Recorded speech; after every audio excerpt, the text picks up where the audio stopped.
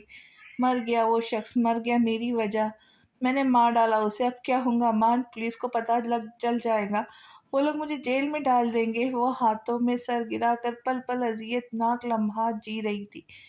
ہر آتی جاتی سانس کے ساتھ خوف جڑیں پکڑتا جا رہا تھا۔ امان کی بھی یہی حالت تھی۔ جب وہ اسے کھینچ کر سامنے والے کمرے میں لے گیا تھا جہاں اس کا قیام تھا، اسے تیزی سے الماری میں ڈھکیل کر خود کو پرسکون ظاہر کیا اور اداکاری کرتے دروازہ کھولا۔ "یہ کیا تماشا لگا رکھا ہے میرے کمرے کے باہر؟ حد ہے، یہ کوئی وقت ان چیزوں کا؟ نیند خراب کر دی میری۔ سر ہم معذرت چاہتے، دراصل اس کمرے میں ایک شخص پر جان لیوا حملہ ہوا ہے، کنڈیشن بہت سیریس ہے، اس کی جان بچانے کی کوشش کی جا رہی ہے۔" ایک ملازم شرمندہ ہوتا ہوا بولا۔ "ارے میری بھلا، مرتا ہے تو مر جائے، ہزاروں لوگ مرتے ہیں روز، کیا فرق پڑتا ہے؟ تم لوگ جلدی اس تماشے اور شورگل کو ہٹاؤ یہاں سے، مجھے سونا ہے۔ ہاں، میرے پورے مہینے کی ریزرویشن کینسل کر دو، مجھے اب اس گھٹیا ہوٹل میں نہیں رہنا، انتہائی نیچ درجے کی سروس ہے تمہاری۔" اس نے بے نقط سنا کر دروازہ بند کر دیا۔ ایک دو پل بے ربط سانسوں کو بحال کیا، پھر الف کی جانب بڑھا۔ سر شکر وہ بے ہوش تھی، ورنہ اسے سنبھالنا اور بھی مشکل ہوتا۔ اس نے پل پل گنتے ہوئے گزارے تھے۔ رات جیسی ہی گہری ہوئی، اس نے کبرڈ سے اٹھا کر باہر لے جانے لگا، مگر اس کے چہرے اور شرٹ پر خون کے دھبے تھے۔ اب وہ اس کا لباس تبدیل تو نہیں کر سکتا تھا، مگر اس کے اوپر ایک اور شرٹ ضرور پہنا سکتا تھا، چاہے وہ لاکھوں لڑکیوں کے ساتھ رفاقت نبھا چکا تھا، مگر اس کی جانب اٹھتی ہر نگاہ خود بخود احترام میں جھک جاتی تھی۔ وہ اس کے پاس اس کے دوست کی امانت تھی، دوستی کی خاطر اس کی عزت کو اپنی عزت بنا لیا تھا۔ شرٹ کے اوپر ایک اور شرٹ پہنا کر ٹشو سے اس کا منہ رگڑا، رات کے گہرے اندھیرے میں اسے اپنے نجی فلیٹ میں لے آیا، مگر پھر بھی مطمئن نہیں ہوا۔ اسے جانے کیوں سکون نہیں آ رہا تھا۔ وہ واپس ہوٹل گیا۔ اسے یقین تھا ہوٹل والا اپنی امیج برقرار رکھنے کی خاطر معاملے کو طول دینے سے گریز کریں گے۔ اگر تو لڑکا کسی امیر ماں باپ کی اولاد ہوا تو حقائق جلد سے سامنے آ جائے گا، کوئی کچھ نہیں کر سکے گا، مگر اس سے پہلے اسے اپنی محبت کو بچانا تھا۔ جائے واردات پر اس کا چشمہ اپنے کمرے میں خون آلود ٹشو، انٹری ایگزٹ کی سی سی ٹی وی فوٹیج، اس نے ہر ثبوت مٹا دیا، مگر اسے کیا معلوم تھا وہ طوفان کا رخ اپنی جانب موڑ چکا تھا۔ رات جب فلیٹ واپس آیا تو اس کے اعصاب کچھ ٹھکانے پہ تھے۔ ساری کارروائی اس نے الف کی بے ہوشی کے دوران کی تھی۔ کمرے کو لاک کھول کر الف کو دیکھا، وہ ہنوز گہری نیند میں تھی۔ جب دل ہاتھوں سے نکلنے لگا، اس نے آہستگی سے دروازے کو باہر سے لاک کر کے صوفے پہ سو گیا۔ "ایسا کچھ نہیں ہوگا الف، مجھ پہ بھروسہ رکھو۔" اس نے اطمینان کا سرا سونپتے ہوئے کہا، اپنے ہونے کا احساس دلایا۔ "تم اتنے یقین کے ساتھ کیسے کہہ سکتے ہو؟ پتہ نہیں وہ مر گیا زندہ، یا اللہ میں پاگل ہو رہی ہوں۔" اس نے پانی کا گلاس اسے تھماتے ہوئے قریبی صوفے پہ بٹھا دیا۔ "وہ شخص زندہ ہے، زندہ ہے، مگر کنڈیشن سیریس ہے، کبھی بھی مر سکتا ہے۔" امان نے اس کی جان نکال دی۔ اسے لگا پانی کے چند گھونٹ اس نے اپنی حلق سے اتارے، وہ بھی پھنس گئے، اس سے نگلے نہ گئے۔ بے جان ہوتے ہاتھوں سے گلاس چھوٹ کر گر گیا۔ وہ ایک دم اٹھا، اس کے قریب آیا، ہاتھ بڑھائے، کچھ جھجکتے ہوئے کندھوں سے تھاما۔ "تمہیں فکر کرنے کی ضرورت نہیں ہے الف، تم سکون سے گھر جاؤ اور سارا معاملہ مجھ پہ چھوڑ دو۔ میں ہوں نا، مجھ پہ بھروسہ کر کے دیکھو، میں تمہیں کب کچھ نہیں ہونے دوں گا۔ جس نرمی اور شائستگی سے اس کے کندھے سہلاتے ہوئے کہہ رہا تھا، بے دم سی ہو کر آسودگی سے بولی، یہ میں نے کیا کر دیا امان؟ لہجے میں پچھتاوا ہی پچھتاوا تھا، ملال ہی ملال۔ اب تم گھر جاؤ الف، آنٹی اور انکل پریشان ہو رہے ہوں گے۔ اس نے پیار سے سمجھایا، آنٹی اور انکل نے کبھی اپنی اولاد کی پرواہ کی ہوتی، ان کی دیکھ ریکھ کی ہوتی تو حالات یہاں تک پہنچتے ہی نہ۔ الف نے نفرت سے سوچا، اگر پولیس نے مجھے ڈھونڈ لیا تو مجھے پھانسی پر لٹکا دیں گے امان۔ اس کے آنسو سیدھا دل پر گرتے ہوئے محسوس ہو رہے تھے، اس کی گلابی رنگت شدت و گریہ زاری کے سبب لہو چھلکانے لگی تھی۔ امان شکستہ خورد ہو کر صوفے پہ بیٹھ گیا، سر اور کندھے خود بخود جھک گئے۔ اب وہ کیا کرتا؟ اسے روز زور زبردستی گھر نہیں بھیج سکتا تھا، اگر الف نے خود سے سب کچھ کہہ سنایا تو غیرت کا معاملہ گرم ہو جاتا، پھر غیرت کے نام پر خون ریزی ہوتی۔ جو معاملہ خاموشی سے نپٹایا جا سکتا تھا وہ پھر عدالت اور دشمنی کا روپ اختیار کر جاتا، اس لیے اس نے الف کو فلیٹ چھوڑنے پہ مجبور نہیں کیا، خاموشی سے اٹھا اور باہر نکل گیا۔ زہب کو گولی لگ گئی ہے، اس کی کنڈیشن بہت کریٹیکل ہے، تمہیں دیکھنا چاہتا ہے آخری بار۔ لفظ تھا یا کوئی تیز تیز جوڑتا ہوا اس کے دل میں پیوست ہو چکا تھا۔ اس کا بھائی ہاسپٹلائز تھا، دماغ کو سوچنے کے قابل ہی نہیں رہا تھا، وہ سب کچھ چھوڑ چھاڑ کر اڑ کر بس کسی طرح پہنچ جانا چاہتی تھی۔ برستی آنکھوں اور کپکپاتے ہاتھوں سے اس نے چند الفاظ گھسیٹے، چٹ پھاڑ کر لیڈی میرین کو دے دی تھی۔ تہران معمول کے مطابق آفس سے لوٹ کر آیا تھا، اس وقت رات کے سائے گہرے ہو رہے تھے، وہ استقبال کے لیے کھڑی ہوتی تھی مگر آج نہیں تھی۔ زلف، اس نے آہستگی سے پکارا، پھر تیز اور تیز۔ وہ ایک جگہ سے دوسری جگہ اسے تلاش کر رہا تھا، کہاں جا سکتی ہے؟ وہ تیزی سے باہر نکلا۔ بالکنی میں لیڈی میرین نے اسے مضطرب انداز میں گھر سے نکلتے دیکھا۔ آپ نے میری وائف کو دیکھا؟ کہاں گئی ہے وہ؟ کچھ بتایا اس نے؟ خوف سے اس کی سانسیں مدھم چل رہی تھی۔ فکر مت کرو مائی سن، وہ اسی شخص کے ساتھ گئی جو اکثر اس سے ملنے آتا تھا، مگر آج وہ دونوں ہی کچھ پریشان لگ رہے تھے۔ فکر نہ کرو، آ جائیں گی، تمہارے لیے کاغذ چھوڑ کر گئی ہے۔ اس نے الجھے ہوئے ذہن کے ساتھ کاغذ تھاما۔ زہیب کو گلی لگی ہے، اس کی کنڈیشن سیریس ہے، میں اس سے ملنے ہاسپٹل جا رہی ہوں۔ وہ بہت دیر تک کاغذ پر تحریر لفظوں میں بھٹکتا رہا۔ وہ لیڈی میرین کی بات پر زیادہ شاکڈ ہوا تھا۔ کیا وہ عمر دراز گرے بالوں والا شخص تھا جو زلف سے ملنے آتا تھا؟ اس نے معاف ہوتے ذہن سے سوچا، ہاں ہاں، اس کا والد تھا شاید، تم نہیں جانتے اسے؟ لیڈی میرین نے اس سے الٹا سوال کیا، جو اس وقت جواب دینے کی پوزیشن میں نہیں تھا۔ تو یہ کھیل کھیلا جا رہا تھا اس کے پیٹھ پیچھے؟ اس کے سینے میں درد سا اٹھنے لگا تھا۔ زلف نے اس کے ساتھ کیے عہد کو ٹھکرا کر غداری کی تھی، اس کی بات رد کر دی تھی، جیسے اس کی نظروں میں اس کی کوئی وقت ہی نہیں تھی۔ خفیہ ملاقاتوں کا سلسلہ نہ جانے کب سے چل رہا تھا۔ آزردار شکستہ لیے لے انداز میں چلتا ہوا گھر کے اندر آیا۔ وہ چیخ مار کر بیڈ سے اٹھی، سانسیں تیز تیز چل رہی تھی، بدن پسینے سے شرابور ہو چکا تھا۔ تھینک گاڈ، یہ خواب تھا، تھینک گاڈ۔ بالوں کو مٹھیوں میں جکڑے ہوئے ہولے ہولے لرزتی اپنے آپ سے مخاطب رہی، کمفرٹر کھینچ کر زمین پر پھینک دیا، ایک دم بیڈ سے اتری، پیروں میں سلیپرز بھی پہننے کی زحمت محسوس نہیں کی۔ امان، امان اٹھو جلدی، بری طرح اس کا کندھا جھنجھوڑ ڈالا۔ وہ افتادات پر بفربت حواس ہو کر اٹھا، تشویش زدہ نگاہوں سے الف کو دیکھنے لگا۔ گن کہاں ہے؟ کون سی گن؟